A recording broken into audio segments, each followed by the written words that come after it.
Hey guys, Brad Scott here from bradscottvisuals.com, and today I want to talk about a really important aspect to getting good photos and videos with drones, and that's using filters. So today we're going to be going over the Polarpro cinema collection for the Phantom 4 Pro that I have here. You've got the shutter collection and then the vivid collection. So the Vivid collection, I've already been using it a bunch, so I have them out of the case. But the Vivid collection focuses on the combination of ND filters, which is what you use to basically stop down the light so you can have the correct shutter speed for whatever frame rate you're shooting in.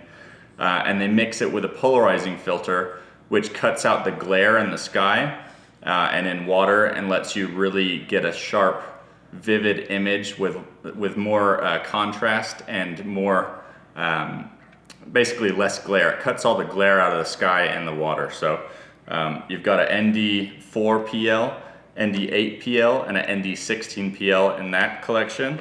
And then the straight ND filters are basically just to control your shutter speed. So it darkens up the image to where you can have the correct shutter speed for whatever frame rate you're shooting in. So kind of the rule with your shutter speed is you want to have your shutter speed double that of your frame rate. So let's say you're shooting in 24 frames per second. You want your shutter speed to be around 1/50th of a second. So if you're shooting in 60 frames a second, you want your shutter speed to be 1/120th of a second. So you just speed it up as the frame rate gets faster.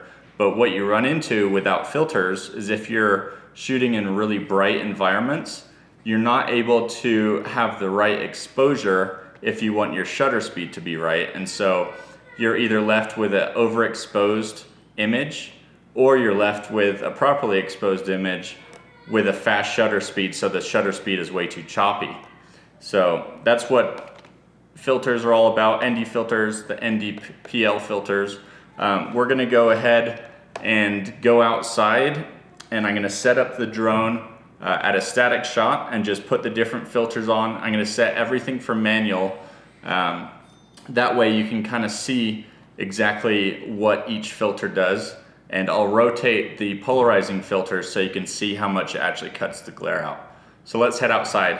Okay, so this is the Phantom set for ISO 100. The frame rate is 60 frames per second in 4K, and the shutter speed is 120, so it's double the amount of the frame rate. Okay, so that's the proper shutter speed. As you can tell, with no filter right now, it's very snowy and bright outside.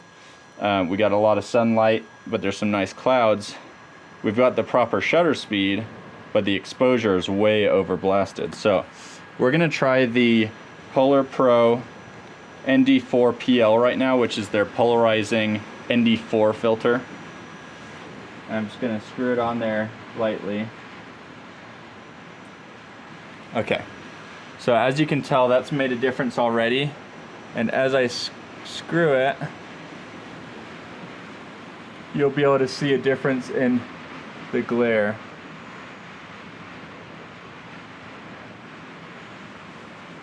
See how it cuts out the glare there? Okay. So that's the ND4 filter at the proper frame rate. Now let's go ahead and change it to the PL ND8. So this is a 3-stop filter plus the polarizer that we're going to put on next. So I'm just going to go ahead and take this one off. Okay, so that's back to normal again. And this is the ND8 that we're putting on there.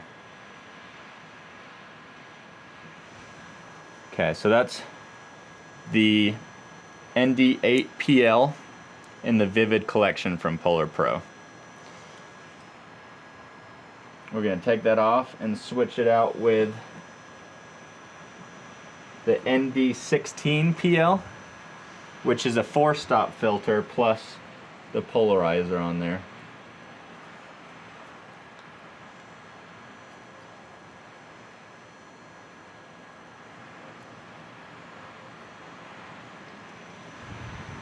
and as you can see, it stopped it down quite a bit.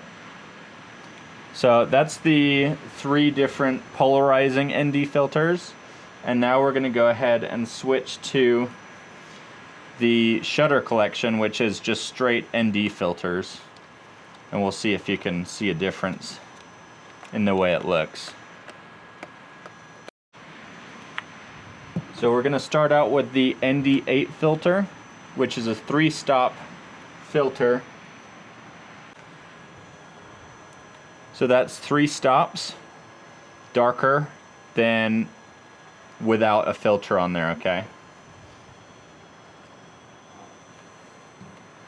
Next one is going to be the ND16 filter, which is 4 stops.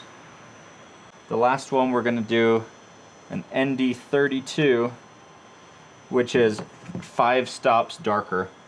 And as you can see, that's really dark. So that would be for like extremely bright conditions with lots of glare. That's where you want to use this one. So as you can tell by how overexposed that video was without any of the filters, you can see how important these ND and polarizing filters are. So once again, the shutter collection is going to be for if you're shooting in really bright conditions. Maybe you don't have any water, you don't really want to worry about cutting out any glare. These are going to be great filters for you. You'll be able to get that nice smooth footage without any choppiness from having to go too fast of a shutter speed.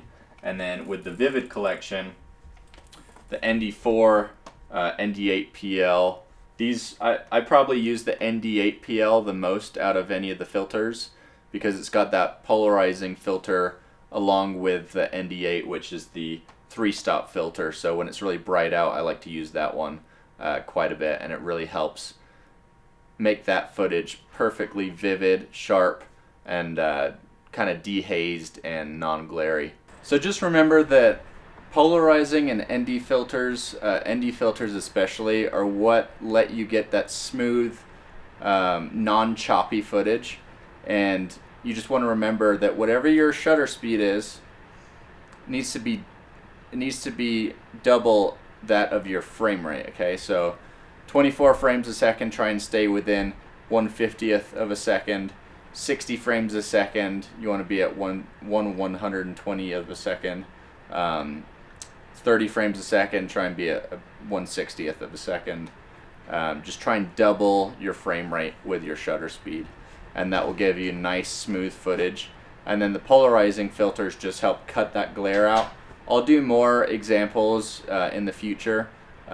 Today was super windy, so I wanted to get a cool video out for you guys so you can check it out, see the new filters. But I'll be doing some other comparisons eventually, actually flying in the air, looking down at water to see how much those polarizing filters cut the glare out of the water to get those nice aquas and blue colors in the water. Be sure to subscribe to my channel and check out my website bradscottvisuals.com for more photography and video work that I've done, and we'll see you in the next video. Bye.